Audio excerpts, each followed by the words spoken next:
May 5, 1945, Gearhart Mountain, Oregon. Reverend Archie Mitchell parks his car along a logging road and begins unloading picnic baskets for an outing with his pregnant wife, Elsie, and 5 children from his Sunday school class. The children, ages 11 to 14, run ahead excitedly toward Leonard Creek. Elsie, 5 months pregnant with their first child, follows them down the slope. Archie hears one child shout, "Look what I found!" He looks up just in time to see them gathering around something in the forest. He recognizes it immediately. He's heard reports of mysterious balloons falling from the sky. "Don't touch it!" he yells, running toward them. Too late. A massive explosion tears through the forest. When the smoke clears, Archie Mitchell stands alone, devastated. His wife, their unborn child, and all 5 children, Sherman Shoemaker, Edward Engen, Jay Gifford, Joan Patsky, and Dick Patsky, are dead. They are the only Americans killed by enemy action on the continental United States during World War II. And they were killed by a weapon that had traveled 5,000 miles across the Pacific Ocean without a pilot, without navigation, without radar, just wind and ingenuity. For nearly 80 years, most Americans have never heard this story. The U.S. government censored all news about the Japanese balloon bombs, keeping the public in the dark, even as over 9,000 of these weapons were launched and approximately 300 reached North America. Today, we're exploring one of World War II's strangest and most tragic chapters, the Fugo balloon bombs, history's first intercontinental weapons. To understand the balloon bombs, you need to understand Japan's desperation in 1944. After the Doolittle raid on April 18, 1942, when American bombers launched from an aircraft carrier and bombed Tokyo for the first time, the Japanese military command wanted to retaliate. They wanted to strike back at the American mainland, to show that Japan could reach across the ocean and hurt the United States, just as America had hurt them. But there was a problem. Japan had no manned aircraft capable of reaching the west coast and returning. The distance was simply too great. Then Japanese physicists made a breakthrough.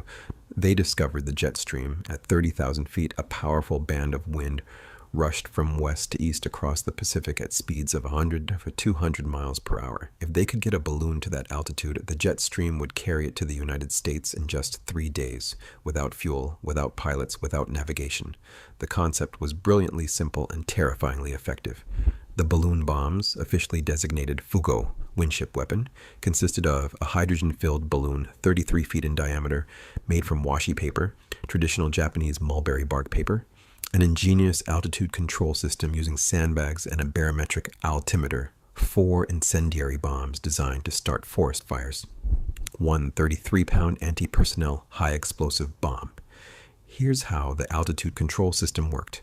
When the balloon dropped below 30,000 feet, a barometric switch would automatically release one sandbag, lightening the balloon so it would rise back up. When it rose too high and hydrogen expanded, a gas relief valve would automatically vent excess gas. This cycle would repeat over and over, keeping the balloon at the optimal altitude for the jet stream. The Japanese calculated that the sandbags would last for about 3 days, exactly the time needed to cross the Pacific. After the final sandbag dropped, a 64-foot fuse would burn for 82 minutes, then detonate the bombs. The target? America's vast forests. The Pacific Northwest had suffered severe droughts in the 1930s and early 1940s. Japanese planners believed these forests were tinderboxes ready to explode into massive wildfires that would consume towns, destroy resources, and create panic across the United States.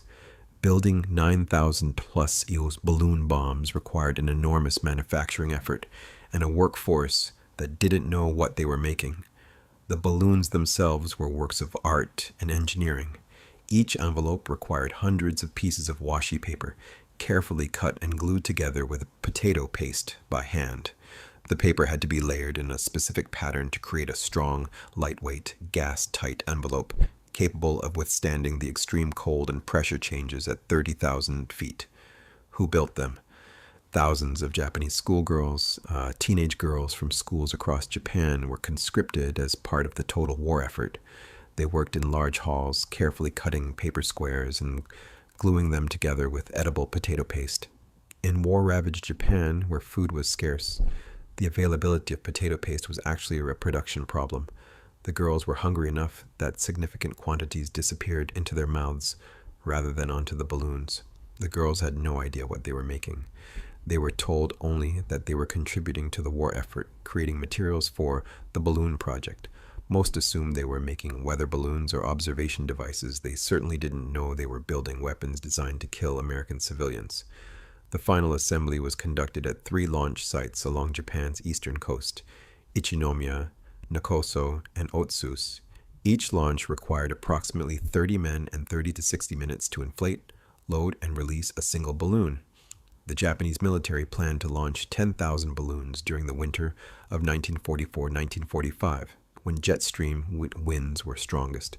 They needed to launch during specific wind conditions, meaning there were only about 50 favorable days between November and March. The goal was to launch up to 200 balloons per day when conditions were ideal. On November 3rd, 1944, chosen for being Emperor Meiji's birthday, the first Fugo balloons were released into the jet stream. They disappeared into the sky, carrying their deadly cargo toward America.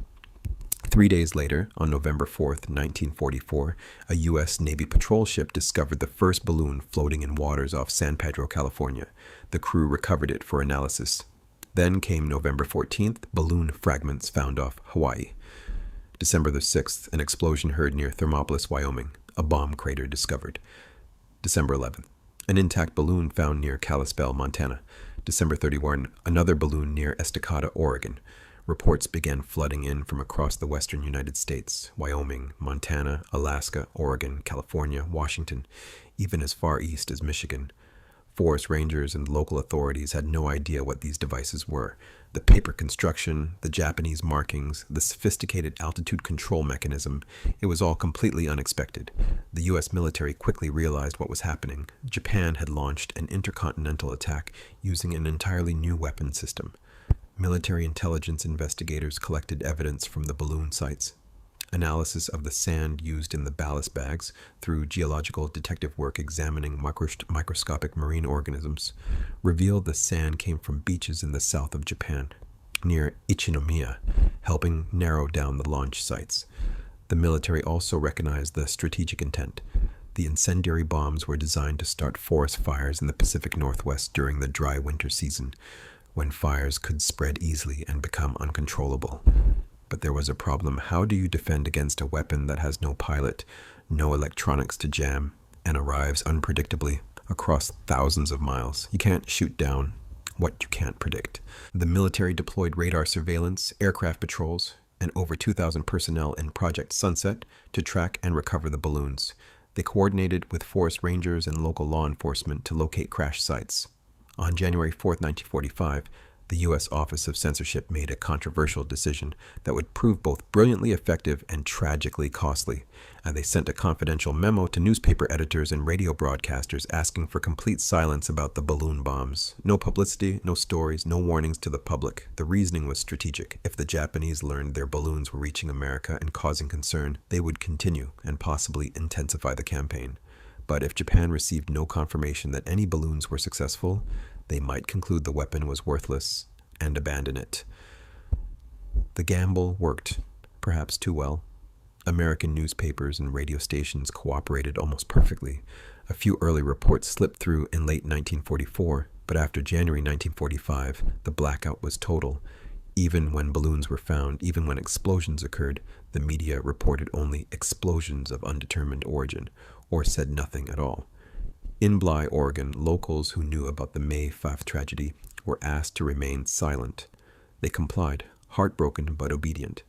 In Japan, military officials monitoring American radio broadcasts heard nothing. They had expected reports of panic, fires, civilian casualties. Instead, silence.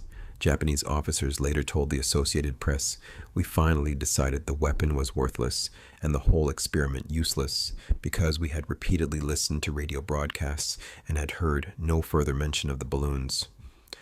Operating with no hard evidence of success, the Japanese concluded Fugo was a failure. By April 1945, Japan lacked resources to continue manufacturing balloons. Both paper and hydrogen were in short supply. The campaign was halted.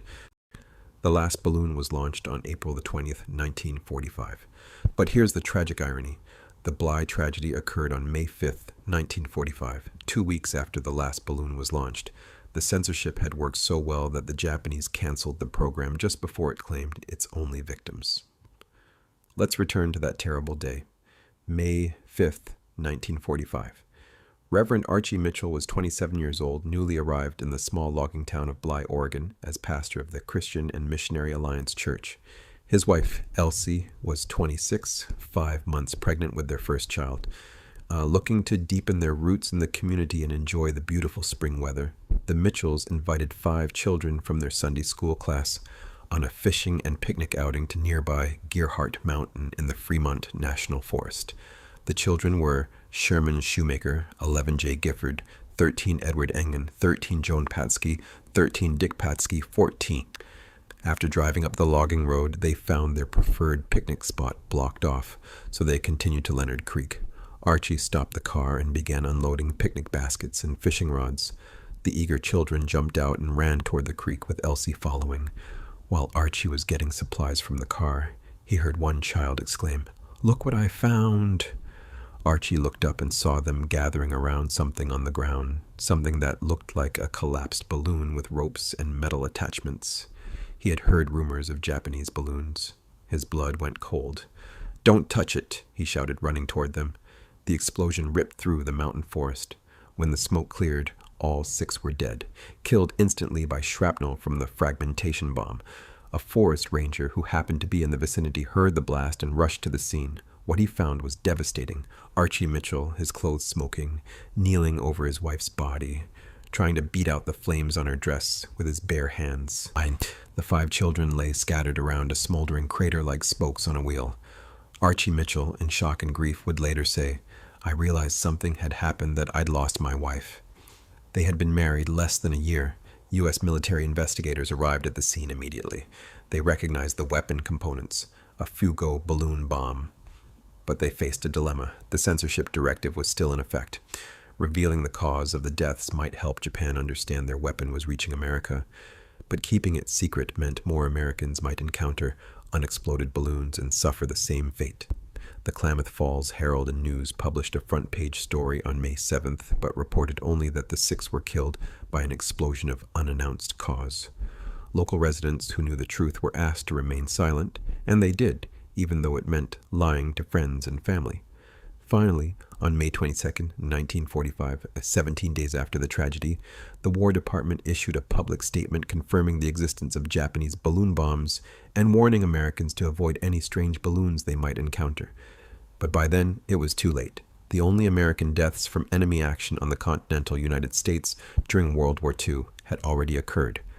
On May 10, 1945, over 450 people attended a mass funeral for the 6 victims at the Bly Christian and Missionary Alliance Church. Archie Mitchell, devastated, conducted the service.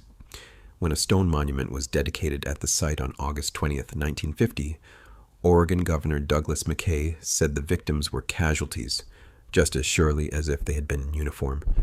Today, the Mitchell Monument stands near Bly, Oregon. It was designated by the National Register of Historic Places in 2003 as the only place on the continental United States where Americans were killed by enemy action during World War II. So did the Fugo campaign succeed or fail? In total, Japan launched approximately 9,300 balloon bombs between November 1944 and April 1945. About 1,000 are estimated to have reached North America. Of those, approximately 300 were found or observed in 26 states, Canada, and Mexico. The farthest traveled near Detroit, Michigan, over 5,000 miles from Japan. But the vast majority caused no damage whatsoever. The incendiary bombs were supposed to start massive forest fires, but conditions in the Pacific Northwest during winter were wet and snowy, exactly the opposite of what Japanese planners expected. The dry season they had counted on didn't exist in winter. The fires that did start were quickly contained. Operation Firefly, featuring the 555th Parachute Infantry Battalion, the U.S. Army's first African-American parachute unit, was deployed to fight fires caused by the balloons. But the fires were minimal. The closest the balloons came to causing major strategic damage occurred on March the 10th, 1945, when one struck high-tension wires on the Bonneville Power Administration transmission line near Hanford, Washington. shutting down power to the Hanford site, where plutonium was being produced for the Manhattan Project. The power was out for only a few minutes before backup systems engaged, but it was a chilling reminder of what might have happened. If that balloon had disabled power for an extended period, it could have delayed production of the plutonium that would be used in the Fat Man atomic bomb dropped on Nagasaki. From a military perspective, Fugo was a failure. It killed 6 civilians. It started no major fires. It caused no significant disruption to the American war effort. It consumed resources Japan desperately needed for other purposes. But from a technological perspective, Fugo was revolutionary. These were the world's first intercontinental weapons, crude missiles traveling 5,000 miles to strike an enemy continent. They predated intercontinental ballistic missiles by over a decade. The story of the Japanese balloon bombs is one of World War II's strangest chapters, a brilliant technological innovation deployed to almost no effect, remembered primarily for the tragic death of 6 innocent people on a spring picnic. Elsie Mitchell, Sherman Shoemaker, Edward Engen, Jay Gifford, Joan Patsky, and Dick Patsky didn't die on a battlefield. They died in the Oregon forest, victims of a weapon that had floated silently across the Pacific for 3 days, surviving extreme cold, violent altitude changes, and thousands of miles of ocean before finding them. Even today, Fugo balloons are still being discovered. As recently as 2014, a balloon bomb was found in British Columbia. In 2019, forestry workers stumbled upon one in a remote area. Many more likely remain undiscovered in mountains, forests, and wilderness areas across North America. If you ever encounter a large balloon envelope with Japanese markings, ropes, or metal components, do not touch it. Do not move it. The explosives may still be viable after 80 years. Contact law enforcement immediately. The Fugo campaign teaches us several things: that innovation doesn't guarantee success, that censorship can be both effective and tragic, and that war's casualties aren't always who or where you expect. It also reminds us that the Mitchell family and those 5 children deserve to be remembered, not as footnotes in a failed weapon program, but as Americans who gave their lives in a war that reached even the peaceful forests of Oregon. Thank you for watching. If this story moved you, please subscribe for more World War II content. And let me know in the comments, had you heard of the Japanese balloon bombs before watching this? Until next time, remember, sometimes history's strangest weapons tell the most human stories.